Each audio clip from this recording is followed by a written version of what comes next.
Welcome to Working Man Wisdom. I'm the Working Man, and this is episode 20, The Psychology of Purpose, Why You Need to Feel Useful. Let's step back for a moment, not from the job, but from the noise around it. The yelling manager, the constant grind, the endless checklists. Step back and ask yourself a question you probably haven't asked in a long time. Why am I doing this? Not why am I at this job or why does my boss make my life harder than it has to be, but deeper than that. Why do I feel better when I've done a hard day's work? Why do I want to do a good job, even when nobody's watching? That, my friend, isn't just a habit. It's psychology. Let's talk about purpose. In 1946, a Holocaust survivor and psychiatrist named Viktor Frankl wrote something that still echoes through psychology today. Those who have a why to live can bear almost any how. He watched men in concentration camps survive unspeakable horror because they still had a reason to live. Purpose, real, personal, hardwired purpose, isn't just philosophy, it's biology. It keeps your mind from collapsing under stress. It gives structure to chaos. Psychologist Abraham Maslow built his famous hierarchy of needs around this idea. At the base, food, water, safety. But once you've got those covered, you need more. You need belonging, esteem, and at the top, self-actualization, becoming who you're meant to be. What most people miss is that a job, any job, can give you that. Whether you're sweeping floors or loading boxes, the act of contributing, of being part of something bigger, of knowing that you matter, that fulfills a very human need. And when you feel that, your brain releases dopamine and serotonin. You feel useful. And usefulness is one of the deepest forms of psychological satisfaction known to man.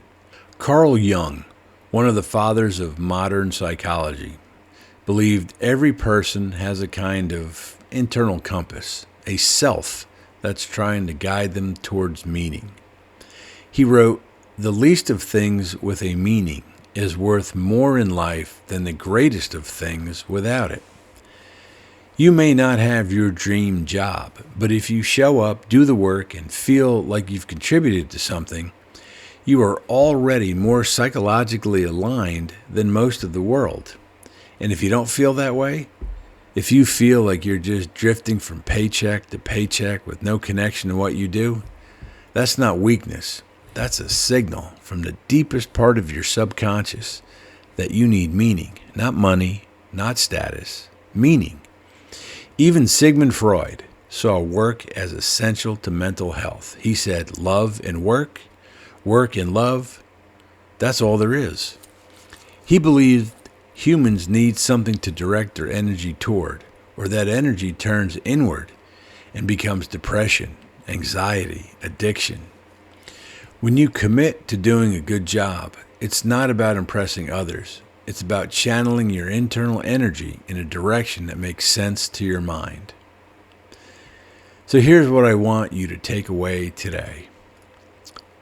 When you give your best effort, not because someone's watching, but because you choose to, it isn't just discipline, it's self-preservation. It's your brain, your soul, your unconscious mind, all teaming up to say, I matter, I'm useful, I'm building something. That's why, deep down, you feel better when the job's done right. Even if nobody thanks you, even if the job isn't glamorous, even if you're exhausted. Because at the end of the day, your body might be tired, but your mind is fed. So tomorrow, when you step out the door and lace up those boots or clock in behind that register or slip on your kitchen gloves, don't just see a shift. See purpose, because purpose doesn't come from having the perfect job. It comes from doing any job with the right mindset. Hey, if this hit home for you, help me. Do me a favor. Punch that like button like it owes you money. Hit subscribe and ring that notification bell so you don't miss a single dose of working man wisdom. Help us feed the algorithm. It's hungry, and it only eats hard work and good vibes. Until tomorrow, remember, you matter. Take care.